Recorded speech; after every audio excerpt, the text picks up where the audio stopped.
Imagine, imagine for a moment that you're at your job Okay. and you decide to speak your mind about how things are being run. Right, which is always risky. Exactly. And boom, you were immediately suspended. Oh, wow. Not just a slap on the wrist either. You were completely stripped of your duties, your title, everything. That is brutal. Right. But then, instead of just packing up your desk and, fading into obscurity, the national government itself steps in. Wait, the government? The national government. They step in, they give you your job back.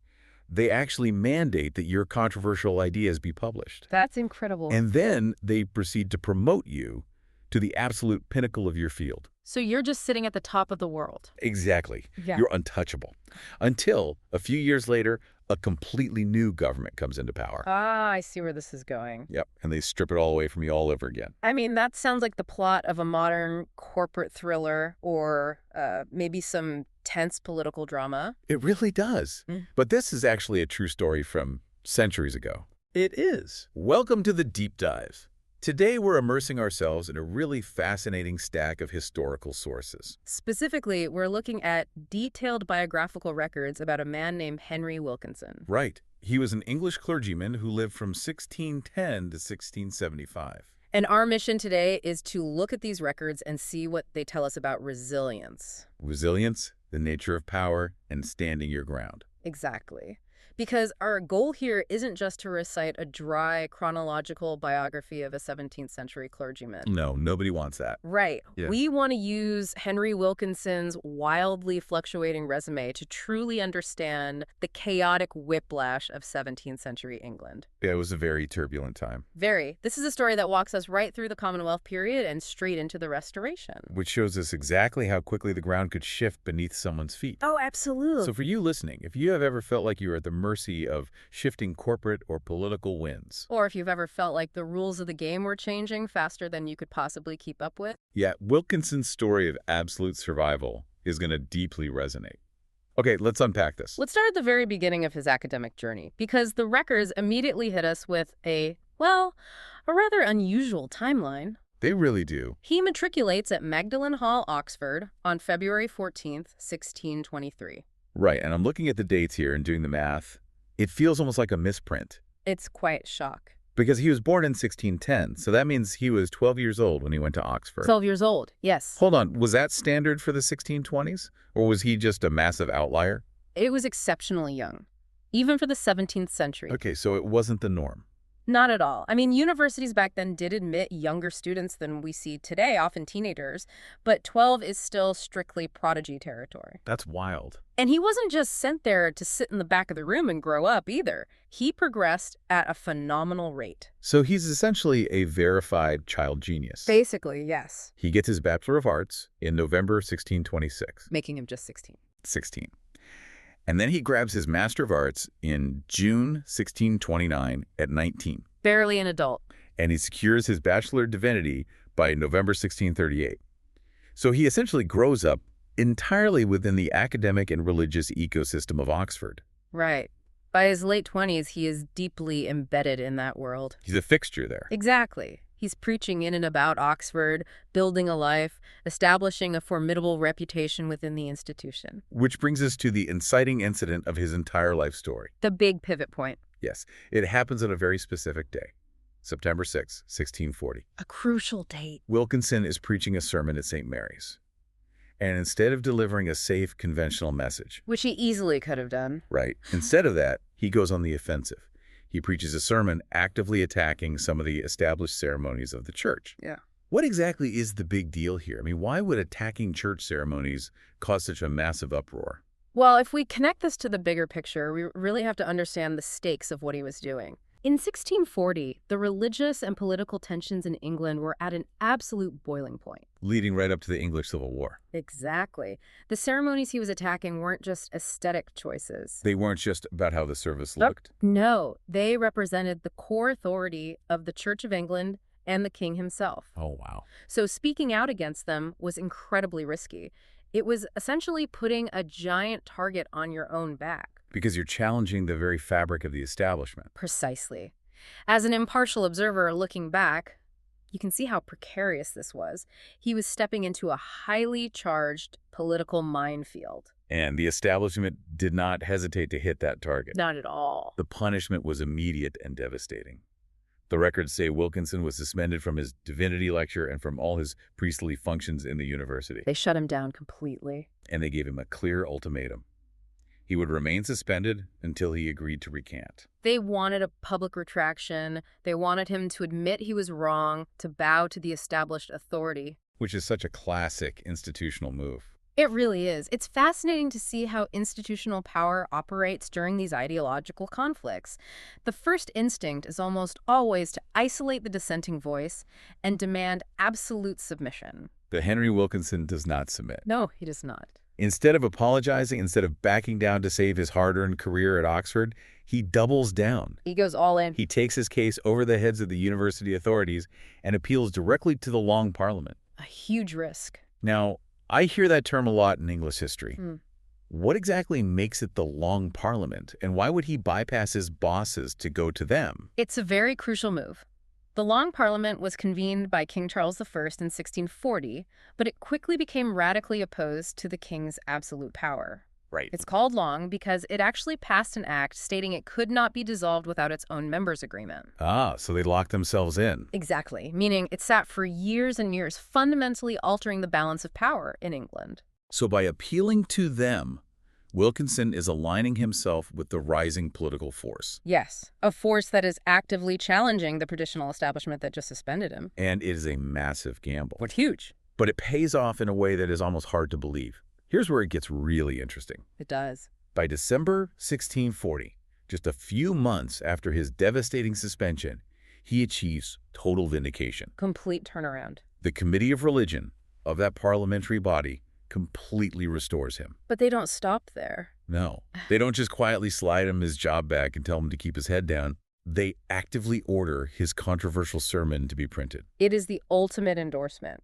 The very words that got him exiled are now being mass-produced and validated by the national government. It's an incredible flex. It is. And this moment kicks off a meteoric rise to power during the Commonwealth period. That's the era after the Civil War, right? Right. When England was a republic without a king, governed essentially by Parliament.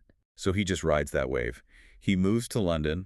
He is appointed Minister of St. Faith's under St. Paul's. A very prominent spot. Then he's chosen to be a member of the Westminster Assembly. Which was a massive, highly influential council of theologians appointed to restructure the Church of England. So he's right in the room where it happens. He is suddenly operating at the very center of religious influence in the entire country. And the promotions just keep rolling in. In 1645, he becomes the rector of St. Dunstan's in the East. Another step up. And then, in 1646, the story comes full circle. The Long Parliament dispatches him back to Oxford. The triumphant return. He returns as one of 6 preachers sent by the Parliament. He is chosen as Senior Fellow of Magdalen, and he is deputed as a parliamentary visitor. Just think about the psychology of that return. It must have been staggering. The man who was suspended and kicked out of his priestly functions in Oxford is now walking back through those gates as a supreme authority figure. Backed by the full weight of the national parliament. Exactly. And it gets even more pronounced. In April 1648, he is appointed canon of Christ Church. Right. And he gets this position upon the expulsion of Dr. Thomas Iles. He literally takes the seat of someone who is pushed out. Then he is created a Doctor of Divinity in 1649 and elected Lady Margaret Professor of Divinity in 1652. Which is a massive deal. He holds that highly prestigious office for a decade, until 1662. And within that decade of immense power, we hit an event in 1654 that requires us to pause and look at this critically. Oh, definitely. Wilkinson serves on a commission in Oxfordshire. And the stated purpose of this commission, ejecting scandalous ministers. Wow. You just cannot write a better or more ironic plot twist. You really can't. The man who was penalized, suspended, and pressured to recant his own beliefs just 14 years earlier Right. is now sitting on a commission deciding Which other ministers should be ejected from their posts? We can praise his resilience, but we also have to look at the massive irony here. We do. It's Right. striking. The moment he gets power, he uses the exact same institutional tools of discipline to punish ideological opponents that were used against him. The outsider becomes the ultimate insider. The punished becomes the punisher. It's a perfect encapsulation of how cyclical political purges can be. Yeah. When the oppressed become the oppressors, they often utilize the same bureaucratic machinery. Impartially speaking, it's a very common historical pattern. It really is a profound lesson in how human nature handles power. Absolutely. Now, I want to take a brief detour from the heavy political maneuvering, Okay, let's do it. because the historical records give us some wonderful insights into his family tree that group these larger-than-life figures into recognizable everyday dynamics. Yes, the records provide this incredible picture of 17th century academic dynasties. And it starts with a rather practical workplace problem they faced at Oxford. Exactly. Henry Wilkinson becomes a huge figure at Oxford. Right. But there was a slight issue. He wasn't the only one. He wasn't the only Henry Wilkinson walking around campus. There was another prominent Henry Wilkinson, born a few years later in 1616. So what did they do? Well, to distinguish between the two in the dining halls or in meetings, our Henry Wilkinson, the Lady Margaret professor, Right. was known around Oxford as Long Harry, or sometimes just Senior. Long Harry? And the other Henry was known as Dean Harry. It's such a relatable detail. It completely bridges the gap between this dusty, formal history and the reality of everyday human life. It really does. They were just colleagues trying to figure out which Henry someone was writing to about a committee meeting. Oh, you mean Long Harry, not Dean Harry. I love it. It's great. And Long Harry came from quite the impressive lineage himself. He was born on March 4, 1610, in Waddesdon, Buckinghamshire. Right? And his father, also named Henry Wilkinson, referred to as the Elder. Another Henry. Another Henry. He was a heavy hitter in his own right. Yes, his father wasn't just a casual local clergyman. He was deeply entrenched in the religious debates of his day. Very active. He was an elected fellow of Merton College, Oxford, back in 1586. Wow. He served as the rector of Waddesdon for over 4 decades, from 1601 until his death in 1647. He was even chosen as one of the Westminster Divines in 1643. So the apple doesn't fall far from the tree. Not at all. The elder Henry was also a published author.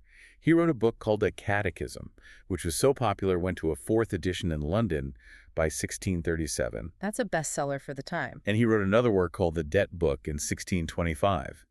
So our Henry, Long Harry, essentially grew up in the epicenter of theological scholarship. And it wasn't just his father's side that had influence. Oh. His mother was Sarah, the daughter of Arthur Wake, and she was the sister of Sir Isaac Wake, who is a prominent diplomat. Okay, so very well connected. Extremely. This is a large, influential family. Long Harry was one of 9 children, actually, 6 sons and 3 daughters. And he goes on to build a family of his own.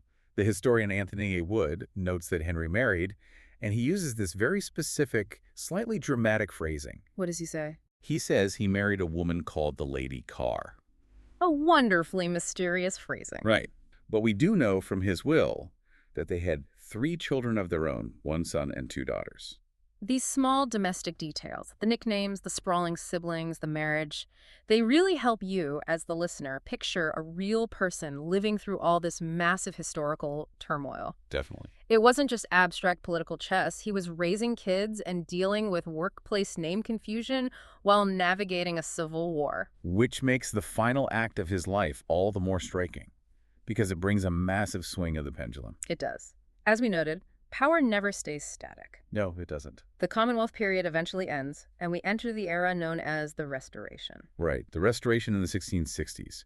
For anyone a bit rusty on their 17th century English history, what exactly is being restored here? The monarchy. The king is back. After years of England being a republic under parliamentary and military rule, King Charles II is invited back to take the throne. So the monarchy, the traditional Church of England, the old establishment, it all comes rushing back into power. And that changes absolutely everything for Henry Wilkinson. Overnight. The absolute peak of his career, his decade-long run as the Lady Margaret Professor of Divinity, it comes to a crashing halt. It's gone. When the Restoration hits, the new king's commissioners don't waste any time. In 1662, they completely eject him from his professorship. The national backing he once enjoyed from the Long Parliament is just gone. Evaporated. He is forced to leave Oxford entirely. The institution he grew up in, where he was a child prodigy, where he reigned as a supreme authority. It completely shuts him out. Yes. He loses the professorship. He loses Oxford. But what is so incredible is that he does not retire. No, he doesn't. He doesn't go quietly into the country to live out his days in peace. He adapts, and he keeps going.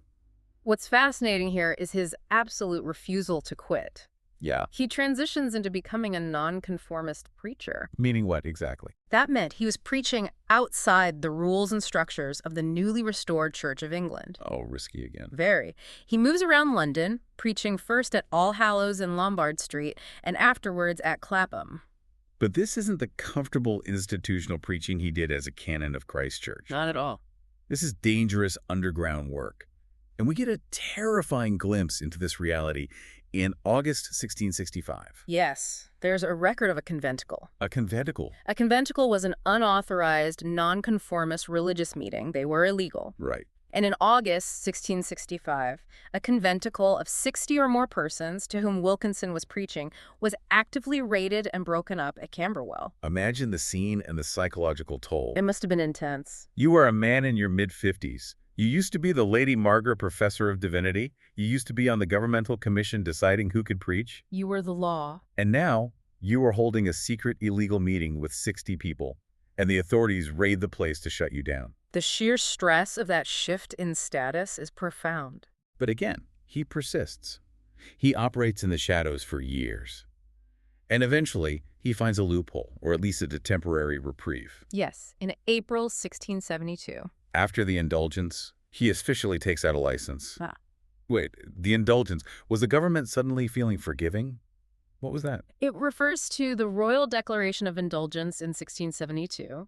King Charles II basically issued a declaration that temporarily suspended the penal laws against nonconformists and religious dissenters. Oh, okay. It was a brief window where people like Wilkinson could legally register to practice their faith outside the Church of England. And he jumps right on that. Immediately. On April 6, 1672, he takes out a license for his house, or the schoolhouse at Clapham, to be a Presbyterian meeting house. Think about that trajectory. It's a long way down. He has gone from the grand chapels of Oxford and St. Paul's Cathedral to holding licensed meetings in a schoolhouse in Clapham. It is a massive reduction in prestige, but it allows him to continue his calling. He risks arrest. He faces being raided by authorities just to keep doing what he fundamentally believes he must do. It is a profound demonstration of holding your ground. He remained a well-known preacher around London right up until the end. He did. He died on June 5, 1675, either at Deptford or Putney. And even in death, though, the records show us the massive respect he still commanded. Despite everything. Despite having been pushed to the margins by the king's commissioners years earlier. This final detail really got me. When he died, his body was conducted by many hundreds of persons to Draper's Hall. Hundreds of people. And from there to its burial in St. Dunstan's Church, hundreds of people turned out to honor an outsider. And his legacy outlived him in print as well. Some of his sermons were published in Samuel Annesley's Morning Exercise in 1661 and in its supplement in 1674. So his words survived. His words, much like that highly controversial sermon back in 1640 that started it all, found a way to survive the shifting political tides. So what does this all mean?